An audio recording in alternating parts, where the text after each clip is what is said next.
ऐसा माना जाता है कि जितिया पर्व जो होता है कि मतलब एक बार शुरुआत हुआ था कि एक समय की बात है, माना जाता है ये कि जो जीमूत वाहन का मतलब राजा एक जीमूत वाहन राजा थे, उनकी कहानी महाभारत में भी ये कहानी छुपा हुआ है।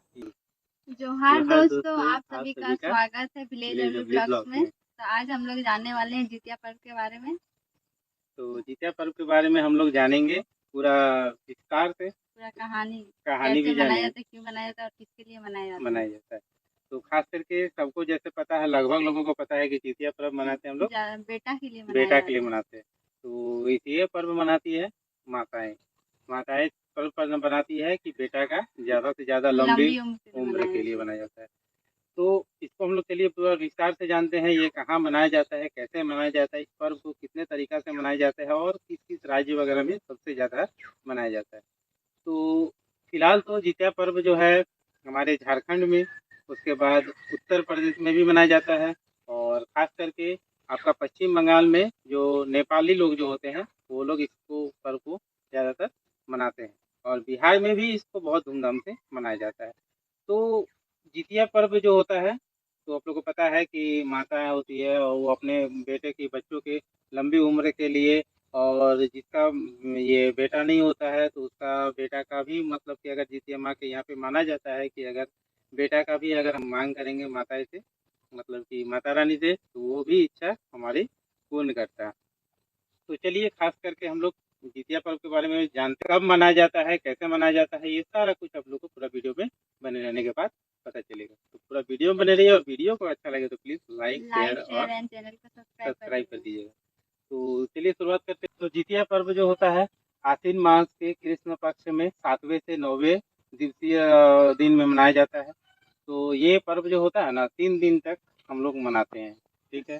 जैसे कि हो गया नहाय खाए, उसके संजय बाद उपवास और पढ़ना। संजय उपास और पढ़ना। तो यहीं पे एक इसमें एक कहानी है। तो ऐसा माना जाता है कि जितिया पर्व जो होता है कि मतलब एक बार शुरुआत हुआ था कि एक समय की बात है, माना जाता है ये कि एक जंगल में, हिमालय के पहाड़ के बगल में एक जंगल रहता है बहुत बड़ा। तो वहीं पे एक लोमड़ी और एक गरुड़ रहती है जिसको हम लोग तीर भी बोलते हैं।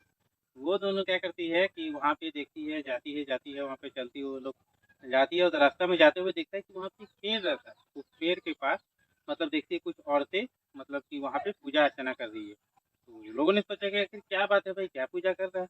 तो लोग वहाँ पे जाता है और वहाँ से पूछता है वो लोग औरत लोग को। तो बोलता है कि हम लोग यहाँ पे जितिया माँ की पूजा कर रहे हैं। यहाँ पे हम लोग ये तो उपवास दिया जाता है, भूखे रहना पड़ता है और ये सब सारा डिटेल्स वहाँ पे जितना भी जितिया पर्व का नियम होता है वो सारा डिटेल्स मतलब वहाँ पे ये लोमड़ी को और क्या बोलते हैं उसको, गरुड़ को, दोनों को ये कहानियाँ वो औरतें बताती है।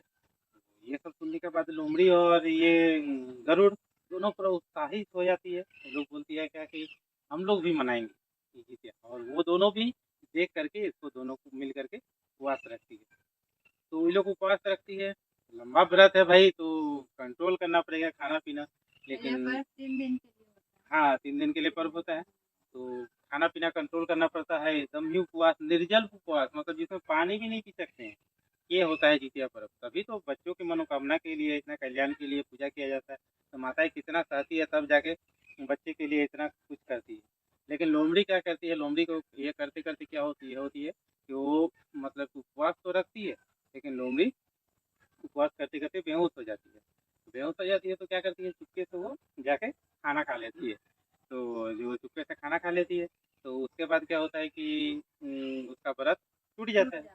लेकिन क्या होता है कि चील वो खाना नहीं खाती, वो निर्जल उपवास देती है जब तक व्रत खत्म नहीं हो जाता। तो यही होता है कुछ दिन के बाद कि लोमड़ी को मतलब 7 बच्चे होते हैं।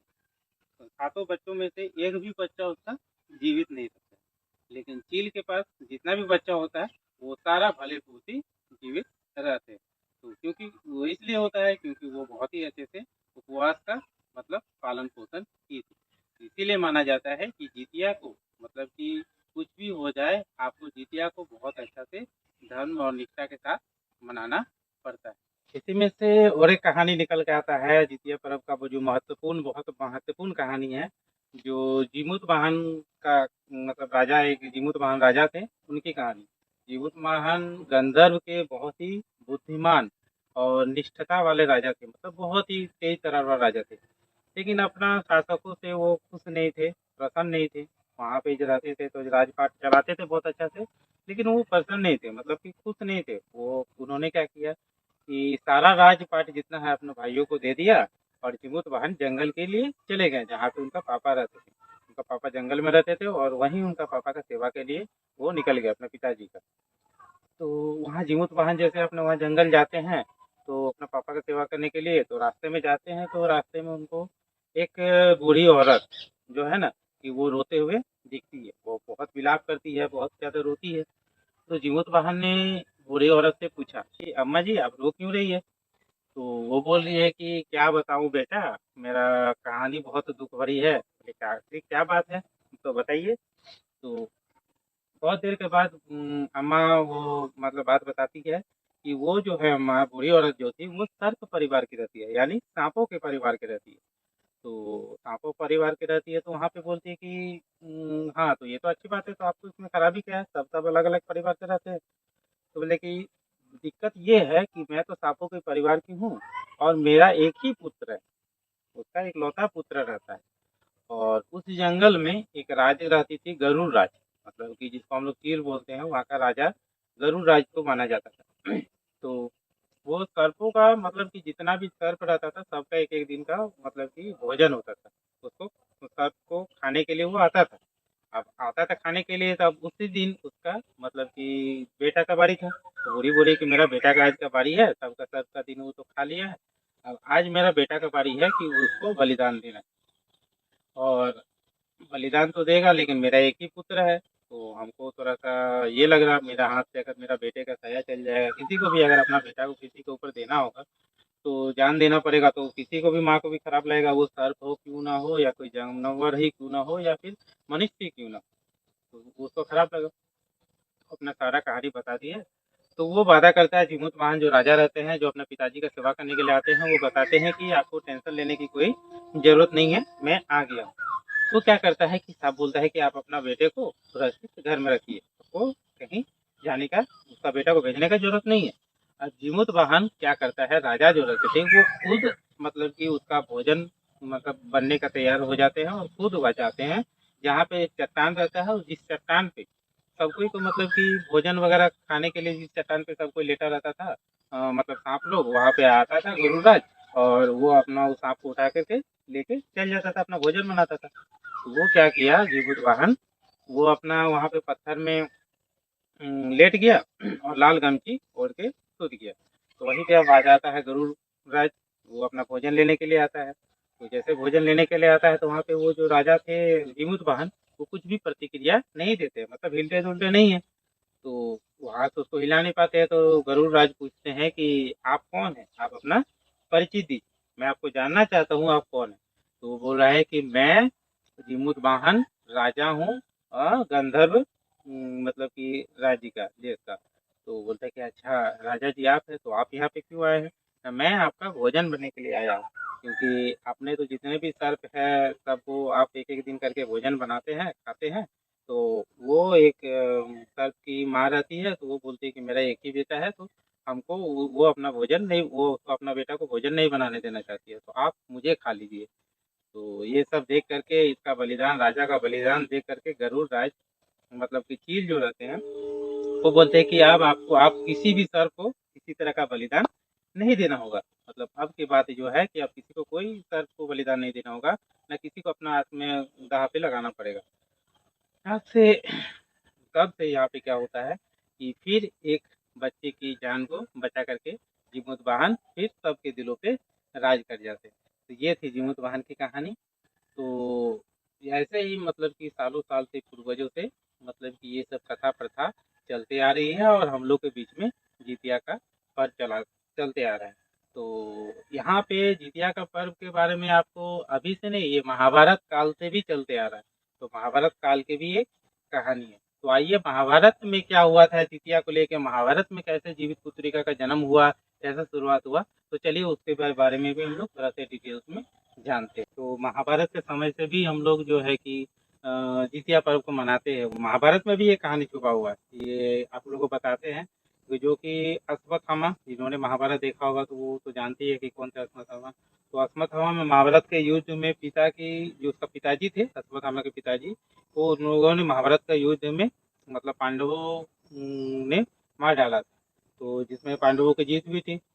तो अश्वत्थामा का अश्वत्थामा जिंदा थे, तो अश्वत्थामा का पिता का मतलब कि मारने का बदले के आग में वो एकदम आग बबूला, तो एकदम गुस्सा में थे। तो उन्होंने ने क्या किया अश्वत्थामा ने कि एक दिन पांडव मतलब कि उनको लगा कि रूम में सोए हुए, तो पांचों पुत्र वहाँ पे मतलब कि पांचों पांडव उनको लगा कि सोए हुए हैं, और वो एक दिन रात में आता है और वो पांचों पांडव को मार देता है। लेकिन वहाँ पे वो पांचों पांडव नहीं रहते, वो पांचों पुत्र द्रौपदी के रहते हैं, मतलब वो पांडव नहीं रहते हैं, पांच पांडव नहीं, वो द्रौपदी के पांचों पुत्र रहते हैं।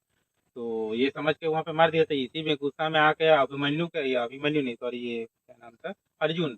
तो अर्जुन क्या करता है कि वो अश्वत्थामा का एक मणि रहता है, तो वो मणि को वो छीन लेता है। तो इससे गुस्साए क्या करता है कि अभिमन्यु मतलब अर्जुन का जो पुत्र रहता है अभिमन्यु, उसका अभिमन्यु को वाइफ का नाम रहता है उत्तरा। तो उत्तरा का गर्भ में मतलब अभिमन्यु का पुत्र और उत्तरा का पुत्र गर्भ में पहले पल रहा होता है। तो गर्भ में जैसे कि पेट में रहता है, तो वहाँ पे अश्वत्थामा आता है और अश्वत्थामा उसका गर्भ में ही मतलब कि उत्तरा का पेट में जो रहता है बच्चा उसको मार देता है। मतलब कि अर्जुन से गुस्साए हुए था अश्वत्थामा, तो मार देने के बाद उसका वहाँ पे मृत्यु हो जाती है। यही सब देखते हैं और कृष्ण भगवान आते हैं।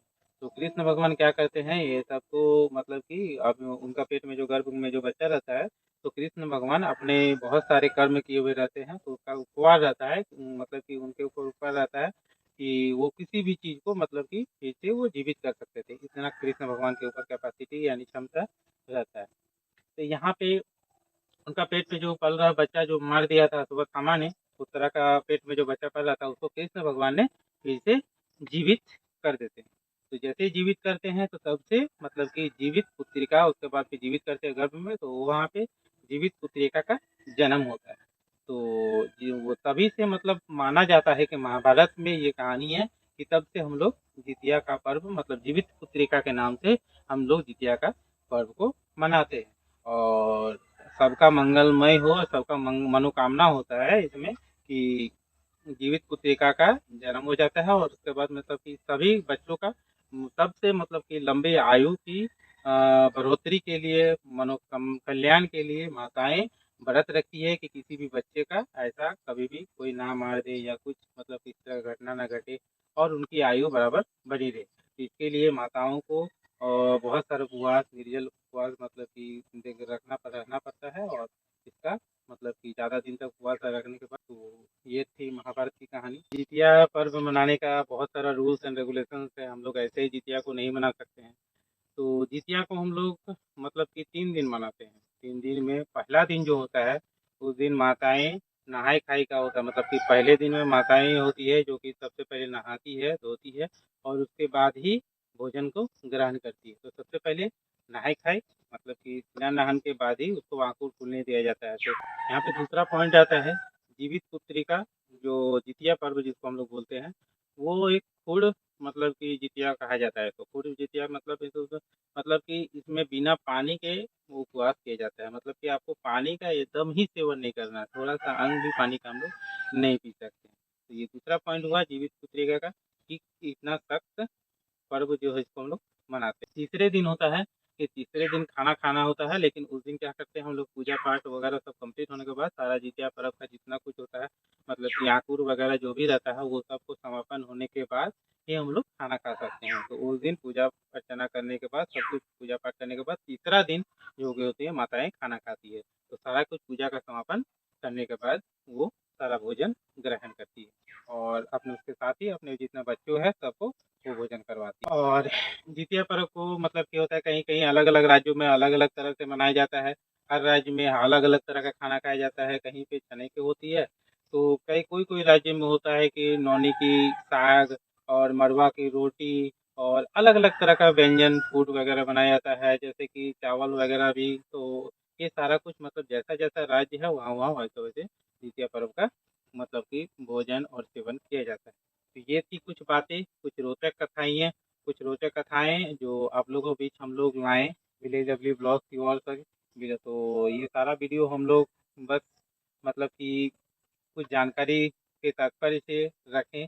और आप लोग को पूरा जितिया पर्व कैसा लगा, और आप लोग भी बताइएगा कि कमेंट करके कि आप लोग के राज्य में जितिया पर्व होता है या नहीं होता है, और आप किस राज्य से हैं। हम लोग तो हैं झारखंड से, और आप कमेंट करके बताइए कि आप किस राज्य से हमारा वीडियो देख रहे हैं। और वीडियो अगर अच्छा लगा होगा तो प्लीज़ लाइक, शेयर और चैनल को ज़्यादा से ज़्यादा सब्सक्राइब कर दीजिएगा। जो भी चैनल से नहीं जुड़ रहे, प्लीज़ ज़्यादा से ज़्यादा आप लोग से विनती है कि हमारे चैनल को सब्सक्राइब कीजिए और ज़्यादा से ज़्यादा शेयर कीजिए। और जितिया के बारे में आप लोगों को जैसा लगा प्लीज़ हम लोग को ऊपर प्रतिक्रिया दीजिए कि कैसे हम लोग वीडियो बनाएं और कैसे हम लोग ने जानकारी दिया। और हम लोगों से अगर कुछ छूट गया होगा और भी कुछ है तो आप लोग कमेंट में बताइए कि ये चीज़ बोलना चाहिए था, वो चीज़ हम नहीं बोल पाए हैं, तो प्लीज़ आप लोग कमेंट में उसका प्रतिक्रिया लिख के दे सकते हैं। तो आज के लिए इतना ही, तो फिर मिलते हैं हम लोग नेक्स्ट नेक्स्ट व्लॉग ब्लॉग में। में। तब तब तक तक के के लिए लिए जय हिंद, जय भारत, वंदे वंदे मातरम। मातरम।